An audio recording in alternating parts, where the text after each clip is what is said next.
বর্তমান সময়ে আমরা গুগল প্লে স্টোরের সাথে সবাই তো পরিচিত, কিন্তু আমরা কয়জনই বা এই গুগল প্লে স্টোর সম্পর্কে সম্পূর্ণ ধারণা রাখি। আজকে আপনাদের সাথে শেয়ার করব গুগল প্লে স্টোরের এমনই 5টি সেটিং যেটি হয়তো বা আপনার জানা ছিল না, এবং আমাদের মাঝে অনেকেই আছে যে 5টি সেটিং আমরা জানি। তো আজকের ভিডিওটি তাদের জন্য যারা আমরা এই 5টি সেটিং জানতাম না। তো আর বেশি কথা না বলে চলুন ফিরে আসি ইন্ট্রোটির পরে।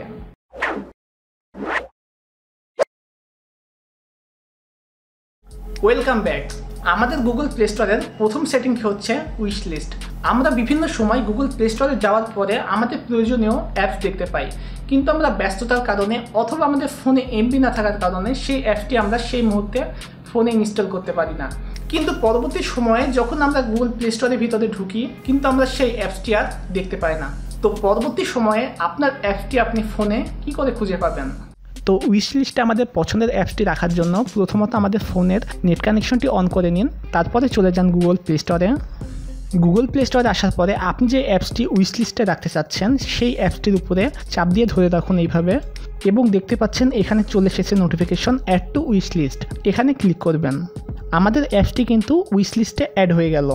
তো আপনি পরবর্তী সময়ে এই উইশ লিস্টের অ্যাপসটি কী করে খুঁজে পাবেন? সেই জন্য চলে যাবেন এই 3 ডট আইকনে, এবং এখান থেকে দেখতে পাচ্ছেন উইশ লিস্ট। এখানে ক্লিক করবেন। দেখতেই পাচ্ছেন এখানে আমাদের উইশ লিস্টে অ্যাপসটি চলে এসেছে। আমরা তো ফোন কেনার পর থেকে আমাদের ফোনে নানা ধরনের গেম, বিভিন্ন অ্যাপস এবং আরও অনেক কিছু ইনস্টল করে থাকি, কিন্তু কিছু কিছু সময় আমাদের ফোনটি অটোমেটিক রিস্টার্ট হয়ে যায় অথবা ফোনটি অল ডিলিট হয়ে যায়। সেই কারণে আপনার সেই অ্যাপসটি আপনার ফোন থেকে ডিলিট হয়ে যায়, কিন্তু আপনার সেই অ্যাপসটির নামটি মনে না থাকার কারণে সেই অ্যাপসটি আপনি আর ইনস্টল করতে পারেন না। এটা নিয়ে আর মন খারাপ করার দরকার নেই। আপনি আপনার ফোন কেনার পর থেকে যতগুলো অ্যাপস ইনস্টল করেছেন, এখন থেকে আপনি আপনার সেই সবগুলো অ্যাপস আবার ইনস্টল করে নিতে পারবেন আপনার ফোনে। তো আপনি আপনার ফোন কেনার পর থেকে যতগুলো অ্যাপস আপনি ইনস্টল করেছেন সেই অ্যাপসগুলো খুঁজে পাওয়ার জন্য চলে যাবেন এই 3 ডট আইকনে, এবং এখান থেকে মাই অ্যাপস অ্যান্ড গেমস এখানে ক্লিক করবেন। এখানে আসার পরে দেখতে পাচ্ছেন এখানে লাইব্রেরি নামের একটি অপশন আছে, এই লাইব্রেরিতে ক্লিক করবেন। এই লাইব্রেরিতে ক্লিক করলে এখানে যাবতীয় অ্যাপস আপনার চলে আসবে। আপনার ফোনটি কেনার পর থেকে আপনি যত অ্যাপস আপনার ফোনে ইনস্টল করেছেন সেই সবগুলো অ্যাপস চলে আসবে, কিন্তু আমার ফোনে আসতেছে না, কারণ আমার নেট কানেকশনটা এখন অনেক স্লো, সেই জন্য এখানে আমার অ্যাপসগুলো আসছে না। আপনাদের নেট কানেকশন ঠিক থাকলে অবশ্যই সব অ্যাপসগুলো এখানে আপনি পেয়ে যাবেন। আমাদের মাঝে তো অনেকেই আছে যারা আমরা ফোনে এমবি কিনে নেট ইউজ করি, কিন্তু বিভিন্ন সময় আমাদের ফোনে এমবি কেনার পরে দেখা যায় আমাদের ফোনের অ্যাপসগুলো অটোমেটিক আপডেট হয়। তো আপনি আপনার ফোনের অটো আপডেটটি কী করে বন্ধ করবেন? তো আপনাদের ফোনের গুগল প্লে স্টোরের অটো আপডেট বন্ধ করার জন্য চলে যাবেন এই 3 ডট আইকনে, এবং এখান থেকে সেটিং, এখানে দেখতে পাচ্ছেন অটো আপডেট অ্যাপস, এখানে ক্লিক করবেন, এবং এখান থেকে ওভার ওয়াইফাই অনলি এখানে আপনি ক্লিক করে ডানে ক্লিক করবেন। এটির মাধ্যমে আপনার ফোনটি যখন কোনো ওয়াইফাইয়ের সাথে কানেক্ট হবে তখন আপনার ফোনের যাবতীয় অ্যাপস অটো আপডেট শুরু হবে। অ্যান্ড্রয়েড ফোন তো ছোটো বাচ্চাদের কাছে অনেক পছন্দের একটি জিনিস, কেননা অ্যান্ড্রয়েড ফোন হাতে পেলেই তারা গেম খেলতে পারে, ফোনে কার্টুন দেখতে পারে এবং নানা ধরনের অ্যাপস ইনস্টল করতে পারে। কিন্তু এই গুগল প্লে স্টোরেও কিছু অ্যাডাল্ট অ্যাপস থাকে, সেগুলো যেন আপনার বাচ্চা ফোন ইউজ করার সময় আপনার বাচ্চার সামনে যেন সেগুলো না আসে, এবং আসলেও সে যেন ইনস্টল না করতে পারে। তো এই সেটিংটি আপনি কি করে করবেন? তো অ্যাডাল্ট গেম বা অ্যাপস সিকিউরিটি করার জন্য আপনি চলে যাবেন এই 3 ডট আইকনে, এখান থেকে চলে যাবেন সেটিং অপশনে। সেটিংয়ে আসার পরে একটু নিচে চলে আসবেন, এখানে দেখতে পাচ্ছেন প্যারেন্টাল কন্ট্রোল নামের একটি অপশন পেয়ে যাবেন, এখানে ক্লিক করবেন, এবং এখান থেকে এই প্যারেন্টাল কন্ট্রোল অফ থাকলে আপনি অন করে দেবেন, এবং অন করার পরে এখানে পিন চাবে। তো এখানে আপনার পছন্দ মতো একটি পিন আপনি দিয়ে দিবেন।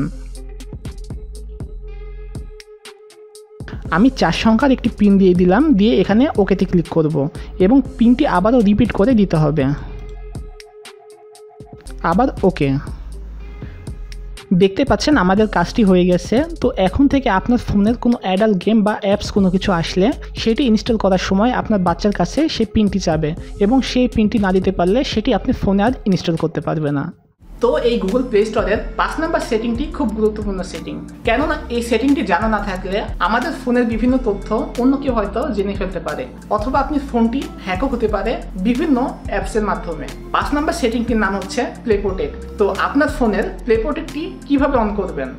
আপনার ফোনটি সিকিউরিটি করার জন্য প্লে প্রোটেক্টটি অন করার জন্য চলে যাবেন এই 3 ডট আইকনে আবারও, এবং এখান থেকে দেখতে পাচ্ছেন প্লে প্রোটেক্ট নামের অপশন আপনি পেয়ে যাবেন। এখানে আপনি ক্লিক করবেন এবং ডান পাশে উপরে কর্নারে দেখতে পাচ্ছেন সেটিং আইকন, এই সেটিং আইকনে ক্লিক করবেন এবং এখান থেকে আপনার যদি এই দুইটা অপশন অফ থাকে তাহলে আপনি অবশ্যই অন করে দিবেন। আমার আগে থেকেই অন করা আছে, আপনার ফোনে যদি এগুলো অফ থাকে তাহলে আপনি ইজিলি অন করে দিবেন। গুগলের এই প্লে প্রোটেক্ট অপশনটি যদি অফ থাকে তাহলে যে কেউ আপনার ফোনে স্পাই জাতীয় আপনার ফোনে অ্যাপস ইনস্টল করে দিতে পারে, তাছাড়াও আপনার ফোনের যাবতীয় তথ্য সে নিয়ে নিতে পারে। এই দুটি অপশন অন থাকলে আপনার পারমিশন ছাড়া যদি কোনো ধরনের অ্যাপস আপনার ফোনে ইনস্টল হয় তাহলে গুগল প্লে স্টোরের মাধ্যমে আপনার সেই অ্যাপসটি আপনার ফোন থেকে রিমুভ করে দেওয়া হবে। সেই জন্য আপনার ফোনটি সিকিউরিটি করার জন্য গুগল প্লে স্টোরের এই প্লে প্রোটেক্ট অপশনটি অবশ্যই অন রাখবেন। আজকের ভিডিওটি ছিল এতটুকুই। আশা করি আমার ভিডিওটি ভালো লেগেছে আপনাদের, এবং এখন থেকে এই গুগল প্লে স্টোরের কিছু সেটিংয়ের মাধ্যমে আপনার ফোনটি আপনি সিকিউরিটি করতে পারবেন। আমার সাথে সোশ্যাল মিডিয়াতে কানেক্ট হতে চাইলে ভিডিওর নিচে যাবতীয় লিঙ্ক দেওয়া আছে, সেখান থেকে আপনি আমার সাথে কানেক্ট হতে পারবেন। তো আজকের ভিডিওটি ছিল এতটুকুই। ভিডিওটি ভালো লাগলে অবশ্যই একটি লাইক দিবেন, এবং খুব বেশি ভালো লাগলে চ্যানেলটি সাবস্ক্রাইব করে পাশে থাকে বেল আইকনে ক্লিক করতে অবশ্যই ভুলবেন না। আর হ্যাঁ, লাইক কমেন্ট শেয়ার করতে কিন্তু একদম ভুলবেন না। তো আজকের ভিডিওটি ছিল এতটুকুই। সবাই ভালো থাকবেন, সুস্থ থাকবেন। আল্লাহ হাফেজ।